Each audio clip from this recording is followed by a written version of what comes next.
you guys know a thing or three about rebooting horror classics, about trotting on sacred ground, having done the Halloween trilogy recently. What kind of lessons did you guys learn from the experience of making that trilogy that you were able to bring onto The Exorcist? I love the term "trotting on sacred ground" because to me, as a kid that grew up just the biggest movie geek in town, finding those inspirations, finding those movies that resonated with me. Now at the point where these titles, are under my stewardship, so to speak, I have to make them personal. So I'm always looking back to that 11, 12, 13, 14-year-old movie geek in me to think, what would I want to see and what's going to make that kid proud, and to connect the moments in my life that were so overwhelmingly inspired by the exposure to these films, and then now to be able to try to do the same thing, making them as a creator, as a creative participant in this, trying to bring that same sensitivity and make it as personal as I can.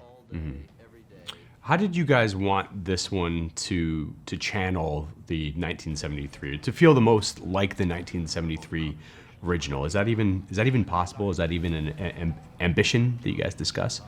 Well, I think we talked about, I think what was so unnerving about the 1973 movie is how real it felt. I mean, horror movies up until that time there was more fantasy. They seemed more like out there. And I think the reason that movie resonated so much is that it just felt like it was a documentary, like it was really happening.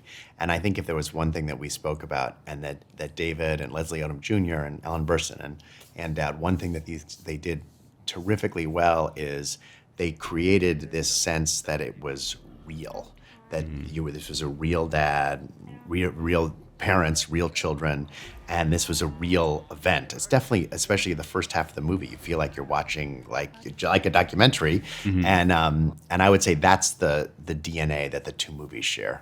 I mean, speaking of real, were you guys nervous at all about the so-called Exorcist curse? I mean, I would be terrified myself personally.